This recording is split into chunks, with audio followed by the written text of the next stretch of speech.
Liris Chica, Bel Mariano busog sa pagmamahal kay Donnie. Totoong-totoo talaga ang relasyon ni Donnie Pangilinan Bel Mariano na hindi lang pang kamera ang pagmamahalan nila.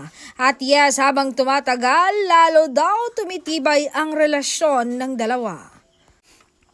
At bongga nga na kahit wala sa Pilipinas ang aktor na si Donnie ay parang katabi pa rin ni Belle ang aktor dahil araw-araw may flowers at pagkain siya galing sa aktor. OA para sa iba pero ganun talaga magmahal ang isang Donnie Pangilinan.